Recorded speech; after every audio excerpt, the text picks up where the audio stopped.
Meu nome é Pedro Galletti, sou biólogo. Minha formação pós-graduada é essencialmente fundamentada em duas disciplinas, eu diria assim, muito importantes, muito interessantes, que é a genética e a ecologia, que dialogam com o campo da evolução e da conservação. Isso possivelmente explica o meu grande interesse pela conservação biológica, particularmente pela genética da conservação.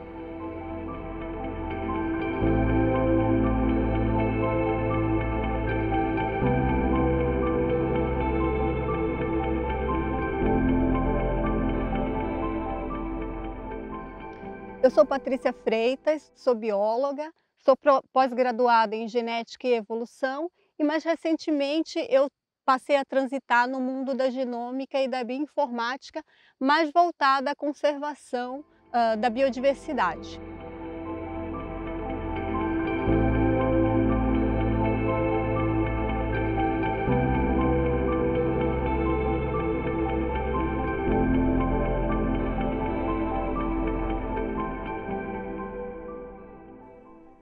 Conservação da natureza é um tema que está em debate nos últimos 50 anos por diferentes pesquisadores com diferentes correntes de pensamento.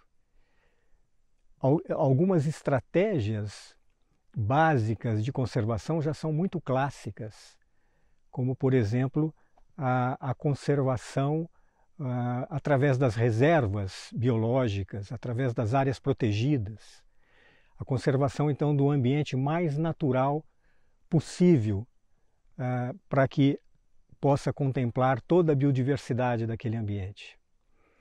Há também a linha de conservação que trabalha com a restauração, a ecologia da restauração, que é exatamente tentar promover que o ambiente se aproxime o mais próximo, o melhor possível daquele ambiente natural, daquele ambiente mais adequado, que a gente imagina ser mais adequado e que a gente espera que seja mais adequado para a vida, para a biodiversidade.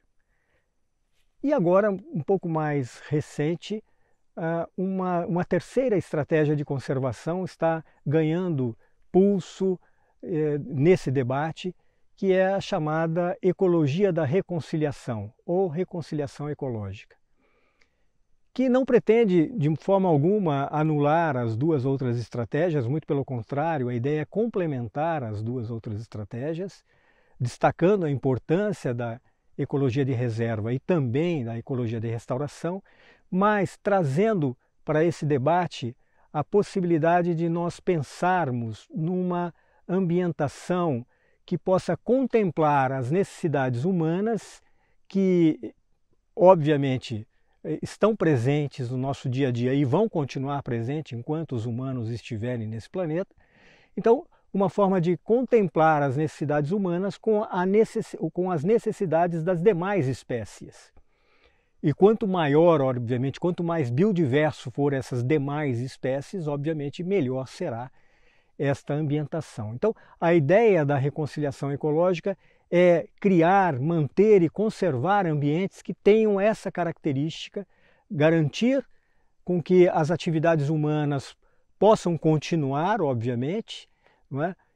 Obviamente atendendo às necessidades do desenvolvimento humano, mas por outro lado também garantindo com que as necessidades das demais espécies também sejam executadas, sejam garantidas, vamos dizer assim, não é?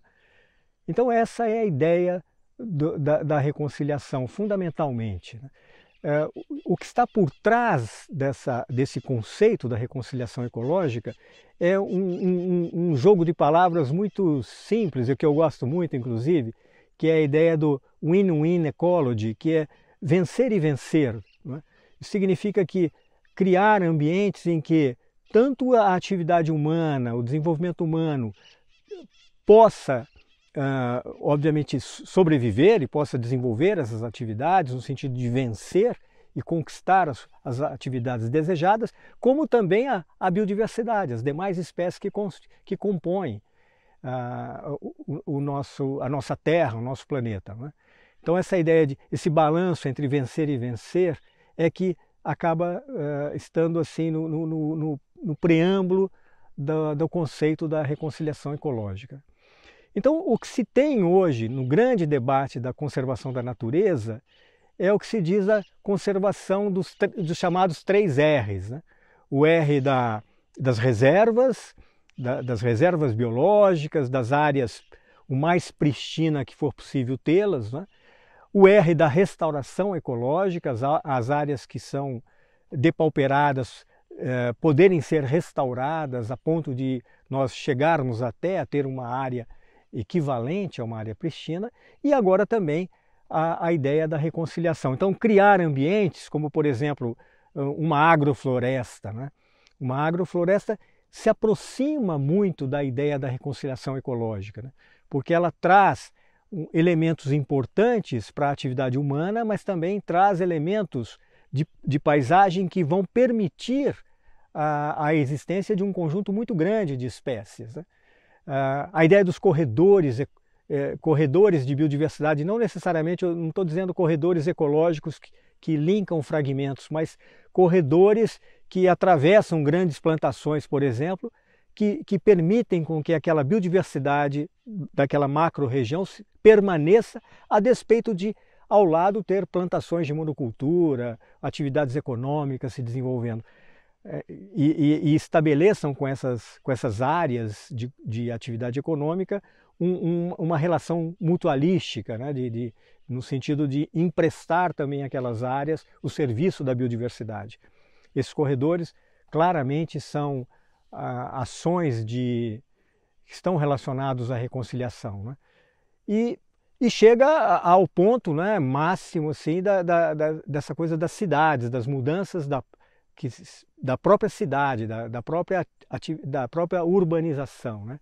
Um pouco daquilo que a gente chama de a arquitetura da paisagem, pensar uma arquitetura da paisagem que se adeque a esse propósito de criar novos ambientes que, novamente, guardem oportunidades para o desenvolvimento das necessidades humanas, mas também e efetivamente, e que seja de fato efetivo, porque não é uma questão de fazer uma teoria do faz de conta, mas que realmente seja efetivo para garantir a persistência das demais espécies, junto com as demais áreas de conservação, que são as reservas, e também com os programas de restauração que são executados.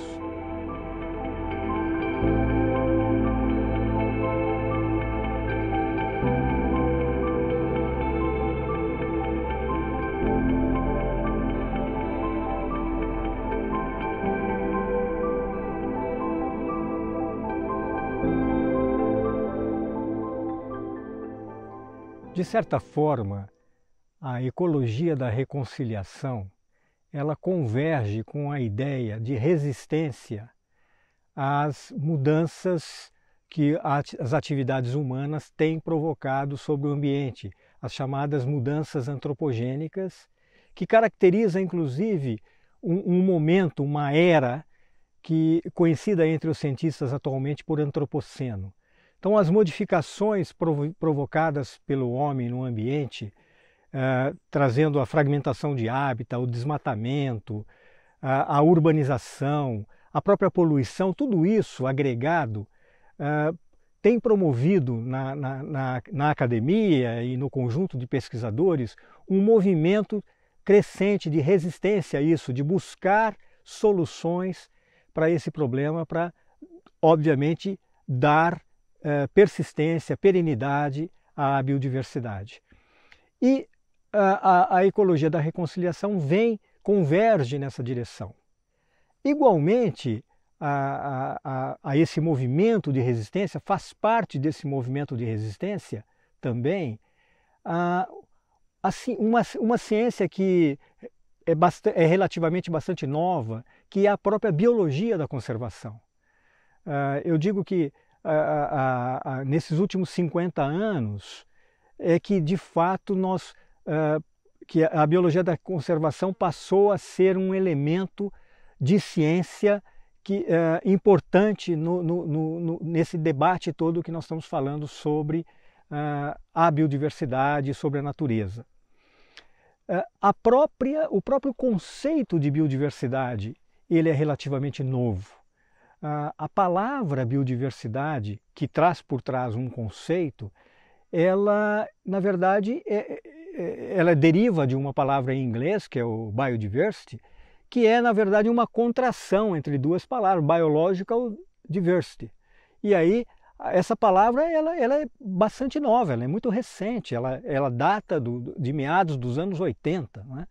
De 1980, nos meados desses anos, é que a comunidade científica aceitou essa palavra e, ao mesmo tempo, obviamente, o conceito embutido nessa palavra, que contempla, a época da origem desse conceito, contemplava a diversidade biológica, sob o ponto de vista da diversidade de espécies, né? E que aquilo representava, então, o que se chamava de biodiversidade. Mais tarde, esse conceito foi sendo modificado, ele foi sendo ampliado, e hoje biodiversidade engloba, na verdade, 3 grandes níveis importantes, que são a base do conceito de biodiversidade, que é a diversidade de espécies, aquelas espécies que são diferentes que a gente encontra no ecossistema, a diversidade de ecossistemas, então nós temos Mata Atlântica, Floresta Amazônica, deserto, Ártico, oceano, enfim. Então toda essa diversidade de ecossistemas é um elemento que é parte da própria biodiversidade, e no nível básico da espécie, a diversidade genética. Então hoje, quando a gente pensa em biodiversidade, a gente pensa nos 3 grandes níveis da biodiversidade, do genético ao ecossistêmico, obviamente passando pela diversidade de espécie que deu origem à própria conceituação, né? Bem, então a biologia da conservação, ela cresce nesse movimento de resistência, de encontrar soluções, né, para resolver o problema das modificações e tentar, inclusive, não só combater, mas prever os efeitos das modificações antrópicas que são promovidas nos diferentes ambientes. E, nesse contexto, a gente tem basicamente 2 grandes linhas da conservação. Aquela conservação que é feita no local, que é conservar um ambiente, seja ele numa reserva, ou seja ele numa área de restauração, ou agora inclusive naquilo que nós estamos falando da própria área de produto da reconciliação. Então, esta conservação que a gente diz no local, a conservação in situ, propriamente dito. Mas há também um elemento importante da conservação, que é a conservação que é feita fora do local, fora de onde, de fato, aquela espécie ou aquele conjunto de espécies naturalmente se encontram. E a esta conservação a gente chama de conservação ex situ, que é a conservação que é feita nas instituições mantenedoras dessas espécies. Por exemplo, os zoológicos, né? Os zoológicos atuais são, na verdade, grandes centros de conservação das espécies, particularmente os zoológicos que se dedicam às espécies nativas da qual os zoológicos estão inseridos, né? São, na verdade, centros de reprodução e conservação dessas espécies. E essa história de zoológico é muito interessante, porque os zoológicos, a ideia de zoológico, ele nasceu mais ou menos junto com a ideia dos museus. Zoológico e museu, eles têm uma origem mais ou menos comum na história contemporânea e nasceu mais ou menos nesse movimento da modernidade, do início da modernidade.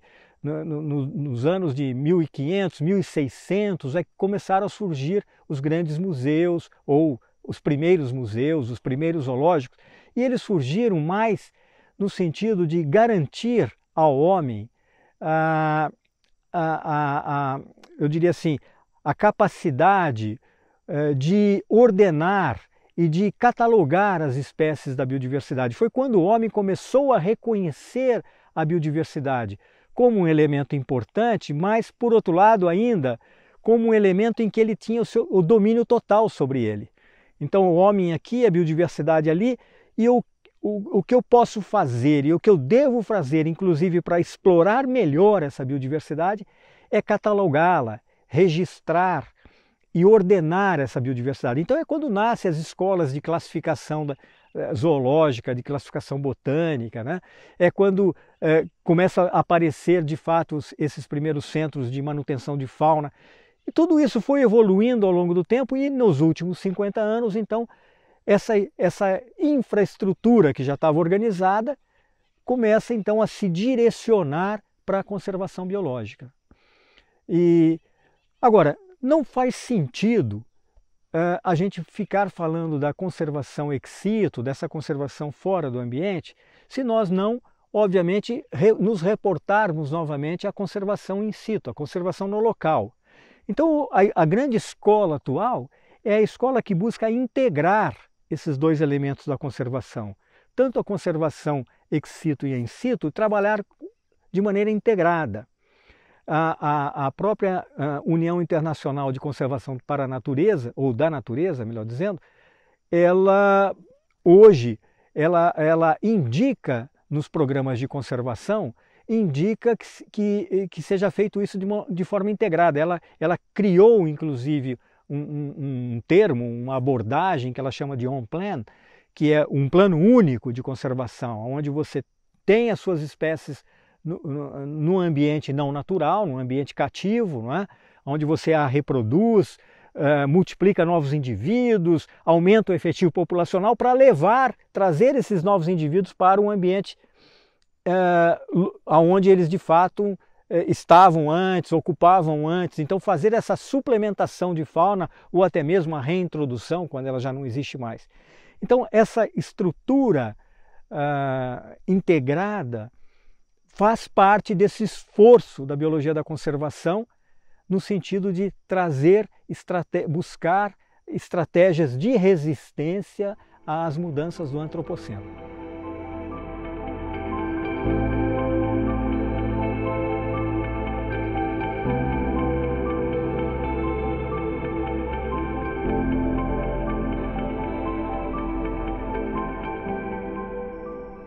Nós estamos falando de biodiversidade, mas por que biodiversidade é importante?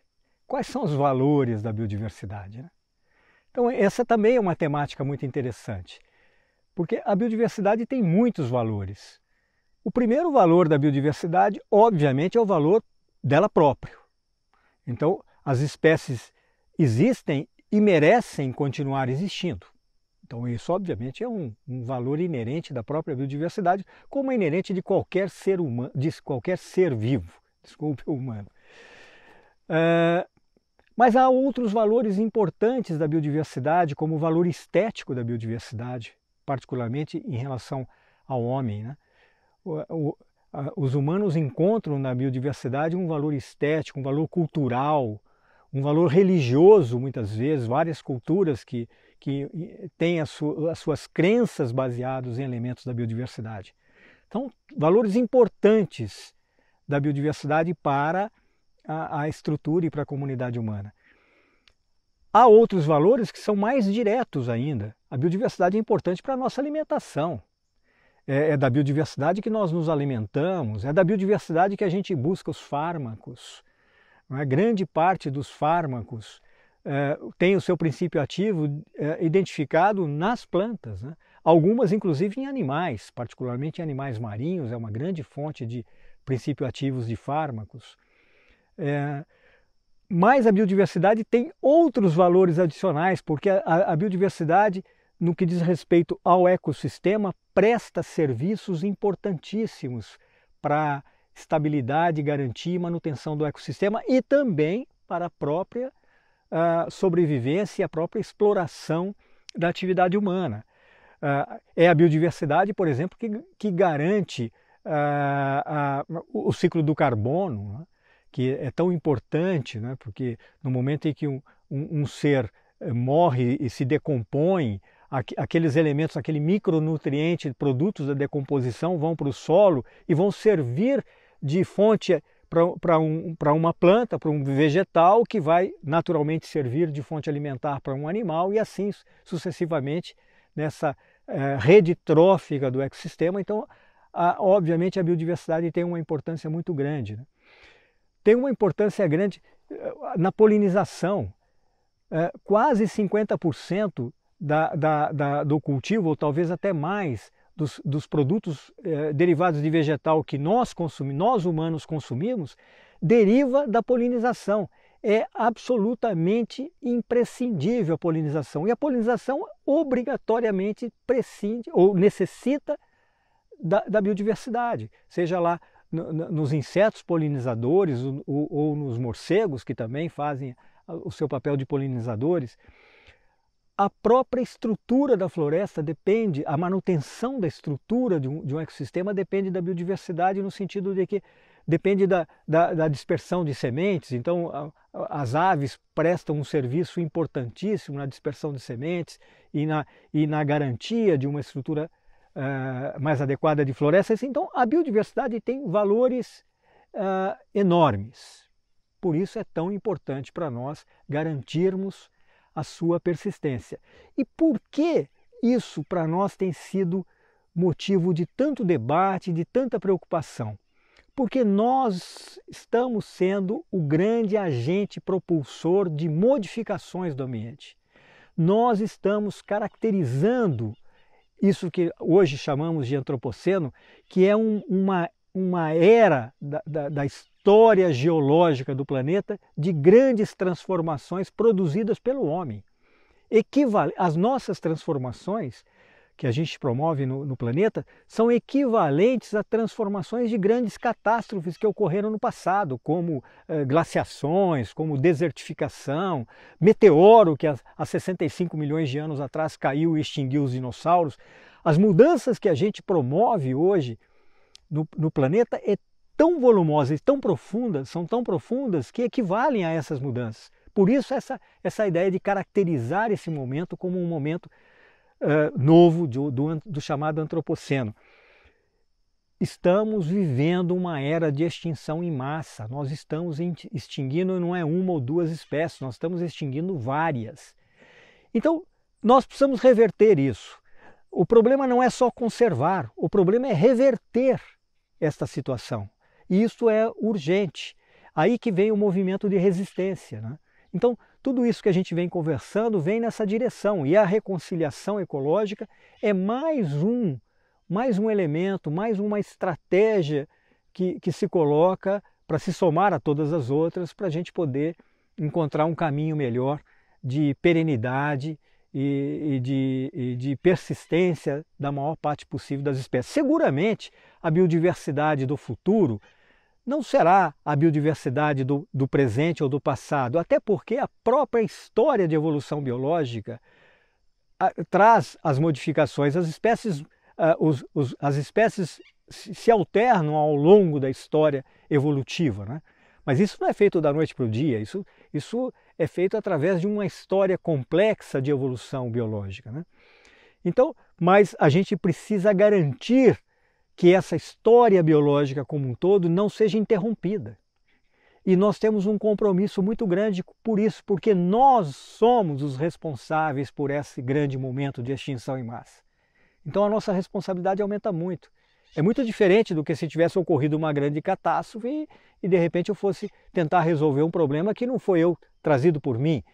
Mas não, somos nós que estamos trazendo esse problema. Portanto, nós precisamos encontrar as soluções, né?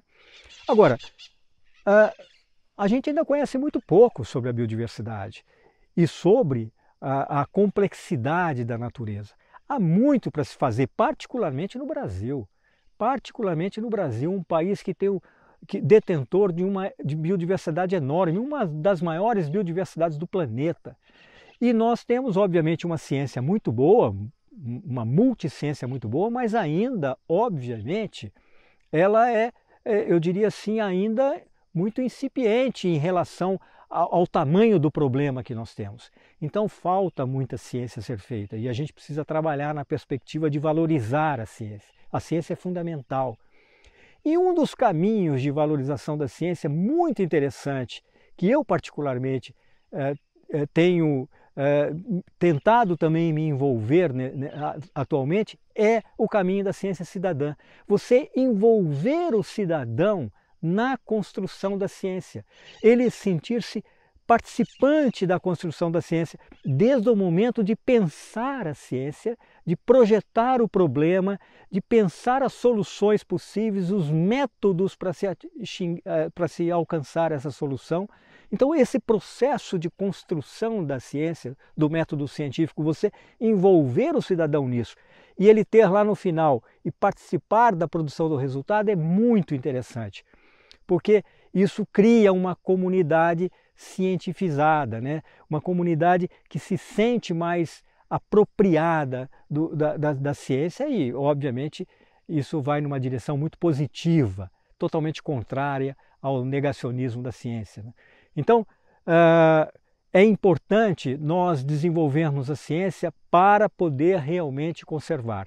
E dentro desse escopo da ciência como um todo, tem a genética da conservação, que é, como eu comecei a minha fala dizendo, que é uma das áreas que eu tenho um apreço muito especial e que venho trabalhando há um bom tempo nessa atividade.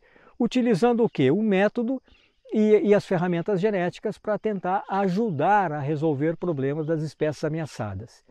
E um dos métodos que eu diria assim, que hoje está me atraindo, está fazendo com que eu volte os meus olhos especificamente para ele, é o método do DNA ambiental. É muito interessante.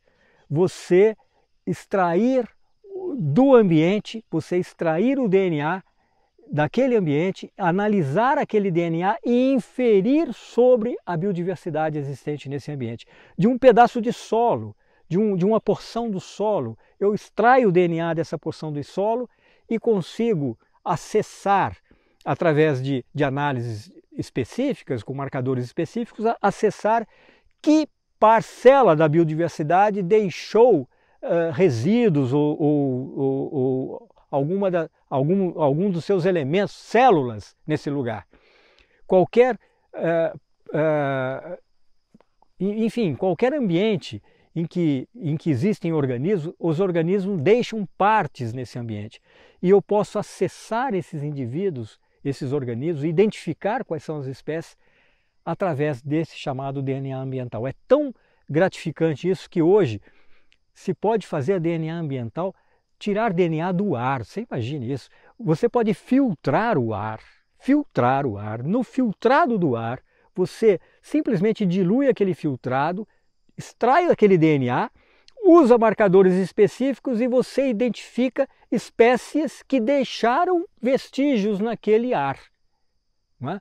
Então você pode fazer no solo, você pode fazer na água, você pode fazer do ar e também você pode fazer, por exemplo, de insetos que eventualmente se alimentam de organismos, outros não insetos, por exemplo, mosquitos hematófagos. Né? Você pode, hoje em dia, acessar a diversidade de mamíferos de uma mata tão exuberante como essa que nos cercam aqui.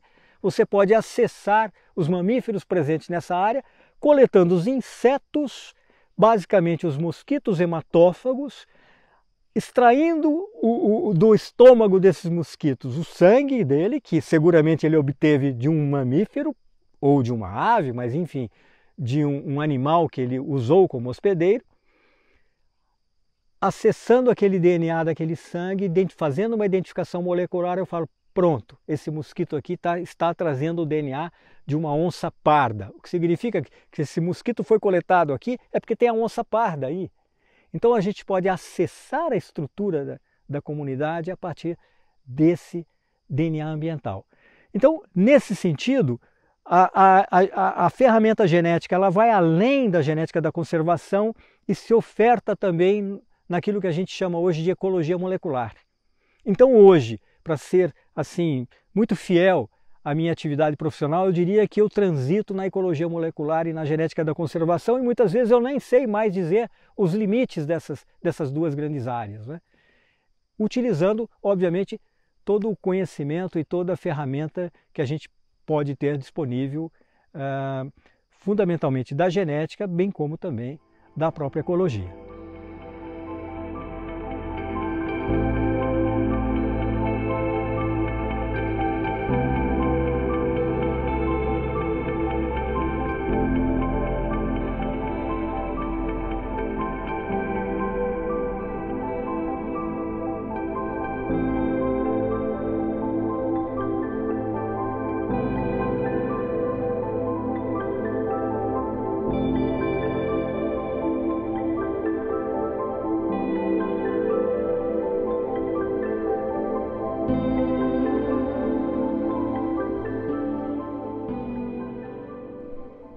O desenvolvimento da genética e a compreensão desses mecanismos que geram a variabilidade, ele possibilita então uma série de aplicações, né?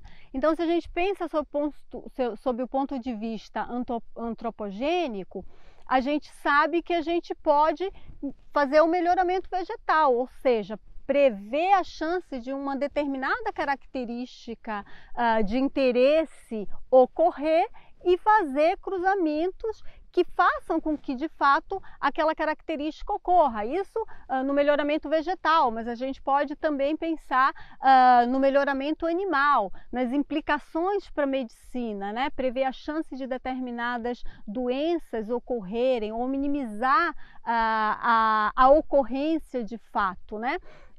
E nesse leque de aplicações está o uso da genética para compreender a biodiversidade e também para auxiliar a conservação biológica.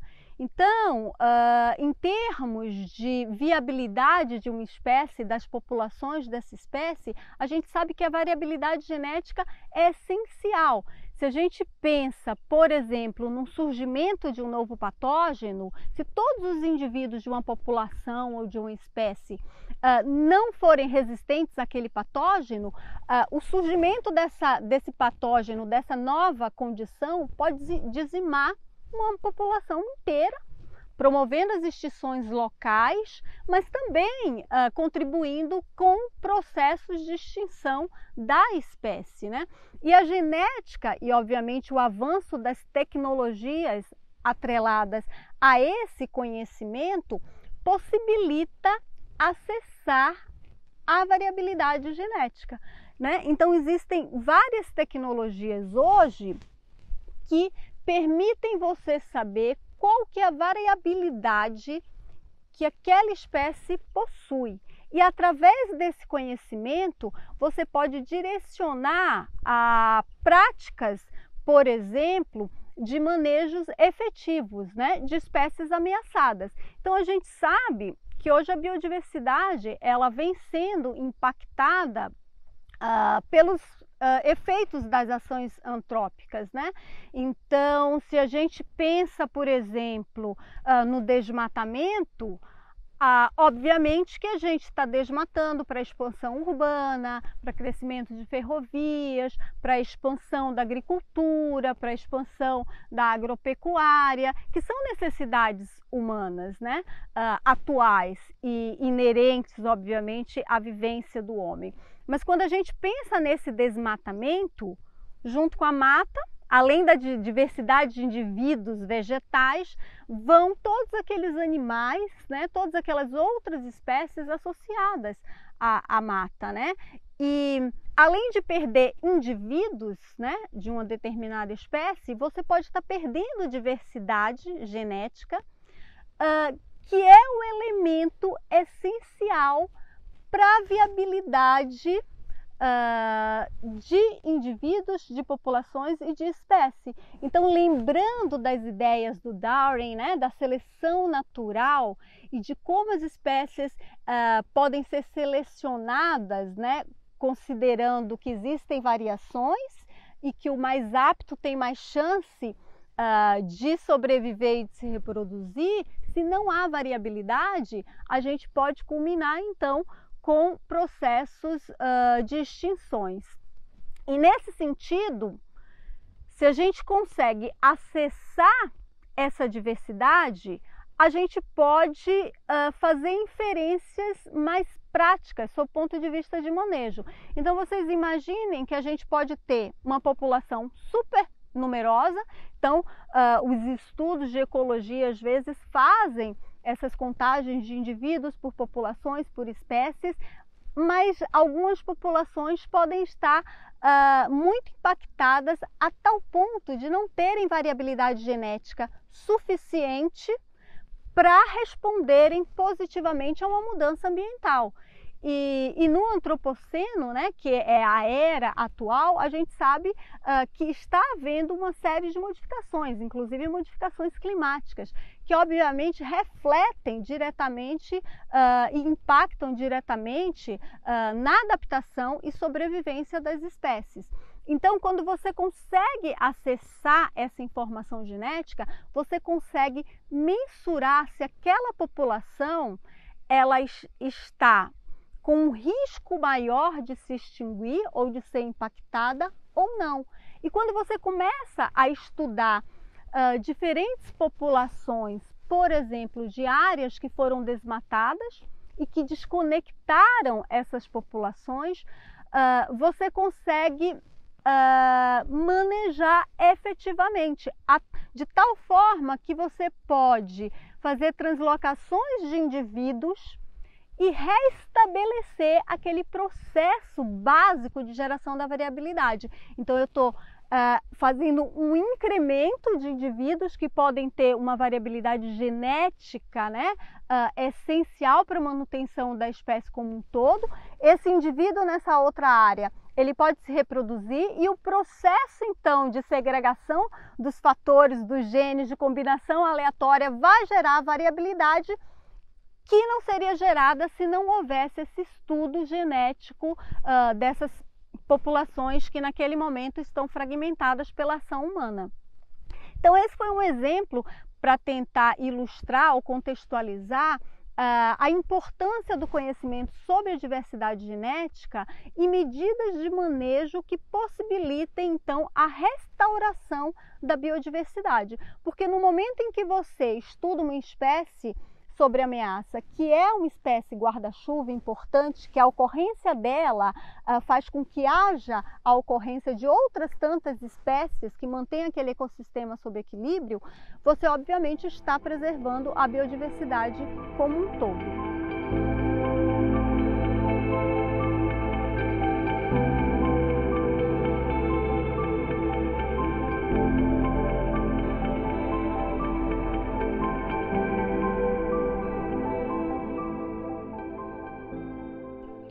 Dentre outras ações antrópicas que impactam negativamente a biodiversidade, estão, por exemplo, a caça e o tráfico ilegal de animais silvestres.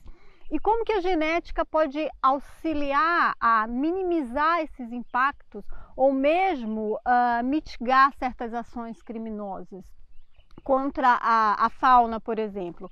Se a gente pensa numa espécie que é caçada para alimentação humana e que os órgãos de fiscalização precisam acessar essa caça e ter a prova, né, de que aquela carne é de uma espécie silvestre protegida e muitas vezes ameaçada de extinção, quando essas apreensões ocorrem pelos órgãos que fiscalizam a biodiversidade, o que você detecta é um pedaço de filé, é uma linguiça, que obviamente utilizou partes de uma espécie, como a anta, que é ameaçada de extinção e que foi processada.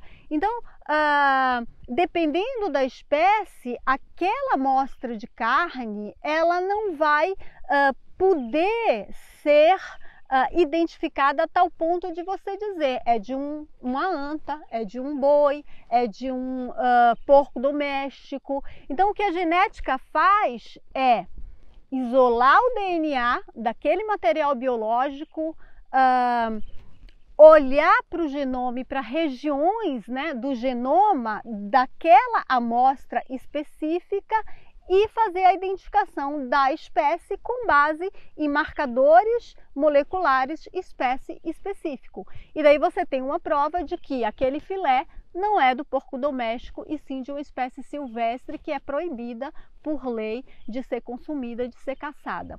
Um outro exemplo também em relação a animais que são traficados não para consumo, mas para o lazer humano, ou porque o canto é bonito, ou porque há uma beleza exuberante, ou porque você quer criar como pet, no caso dos primatas. Então, se a gente pensar, por exemplo, nos micos-leões dourados, né, que são traficados no nosso país, desde a época de colonização e levados, né, para a Europa, hoje em dia a genética pode auxiliar na identificação do indivíduo e a locação deste indivíduo numa população de vida livre. Então, quando alguém retira esse animal da natureza, por exemplo, e vai comercializar e vai vender no exterior ou em outro local, os órgãos de fiscalização pegam o indivíduo. É um mico-leão, está intacto,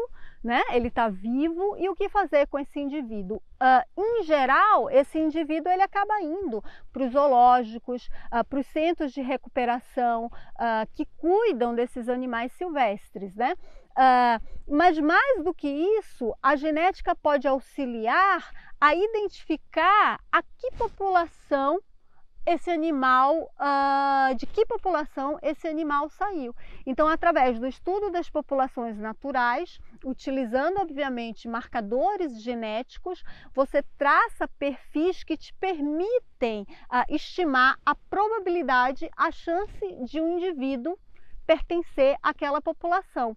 E esse dado é extremamente interessante, porque a gente pode vislumbrar uma possibilidade desse indivíduo ser reintroduzido na natureza, na população a qual ele pertence, sem causar impactos àquela população, pela mistura de genes que já estão adaptados àquele local, pela interferência, né, em relação ao que um animal que não pertence a uma população pode ocasionar de negativo. E mais do que isso, em cativeiro, muitas vezes, o manejo dos animais que são mantidos sob cuidado humano acaba diminuindo a variabilidade. Por quê? Porque são poucos indivíduos se reproduzindo, indivíduos em geral aparentados, o que obviamente diminui a diversidade genética.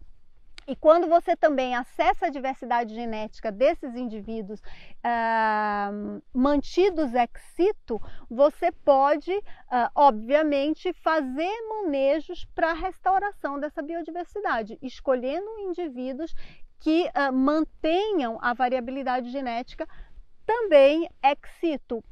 E pensando agora no manejo integrado, que é a grande proposta do OnePlan, né? Manejo ex situ e in situ, então manejo no local de ocorrência natural da espécie, mas também no local que essa espécie ocorre sob o cuidado humano, a gente pode já prever, né, quais seriam os animais que são mantidos ex situ mais adequados para serem reintroduzidos na natureza e assim manter a diversidade e o potencial de adaptação daquela espécie para o equilíbrio daquele ecossistema.